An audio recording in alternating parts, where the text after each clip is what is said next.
नमस्कार दोस्तों, मेरे YouTube चैनल रमा सर्वे पर आपका स्वागत। वक्रतुंड महाकाय सूर्यकोटि संप्रभा निर्विघ्नं कुरु मे देव सर्वकार्येषु सर्वदा। ओम गण गणपते नमः। हर एक माँ की आत्मा की आवाज़ तुम सिर्फ मेरे बेटे नहीं, मेरी जिंदगी, मेरी आत्मा, मेरी खुशी और मेरे होने की वजह हो। माँ का प्यार भी अजीब होता है मित्रों। वो मारती भी है, प्यार भी करती है, डांटती भी है और फटकारती भी है। प्यार के ऐसे रंग किसी और रिश्ते में कहाँ मिलता। इसी को शायद चरितार्थ करता है आज का पर्व सकट चौथ व्रत, माघ के कृष्ण पक्ष की चतुर्थी। इस दिन माताएं संतान की लंबी आयु के लिए निर्जल व्रत रखती है।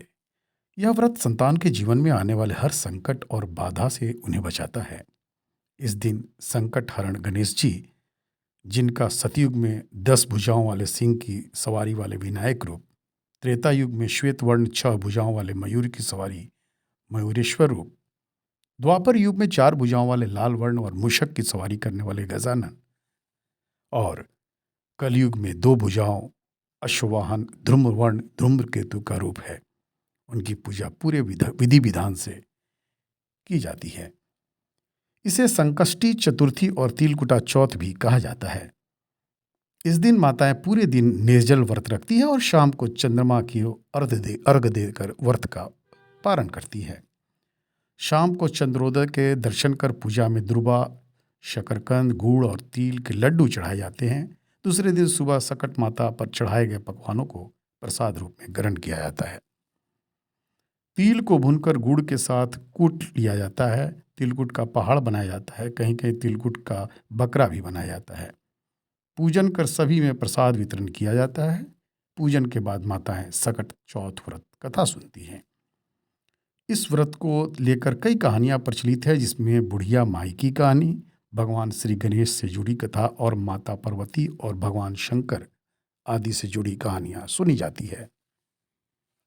इससे पीछे एक कहानी है कि माँ पार्वती एक बार स्नान करने गई। स्नान घर के बाहर उन्होंने अपने पुत्र गणेश जी को खड़ा किया और उन्हें रखवाली का आदेश देते हुए कहा कि जब तक मैं स्नान कर खुद बाहर न आऊं, किसी को भीतर आने की इजाजत मत देना। गणेश जी अपनी माँ की बात मानते हुए बाहर पहरा देने लगे। उसी समय भगवान शिव माता पार्वती से मिलने आए, लेकिन गणेश भगवान ने उन्हें दरवाजे पर ही कुछ देर रुकने के लिए कहा। भगवान शिव ने इस बात से बेहद आहत और अपमानित महसूस किया।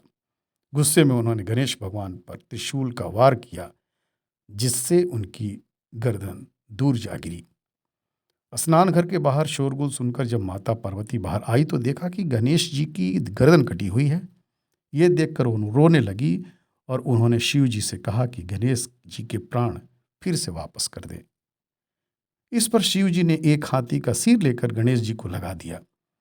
इस तरह से गणेश भगवान को दूसरा जीवन मिला। तभी से गणेश की हाथी की तरह सूढ़ होने लगी। तभी से महिलाएं बच्चों की सलामती के लिए माघ माह के कृष्ण पक्ष की चतुर्थी को गणेश चतुर्थी का व्रत रखती हैं। हमें जिंदगी के हर पहलू पर एक नई सीख देते हैं भगवान गणेश।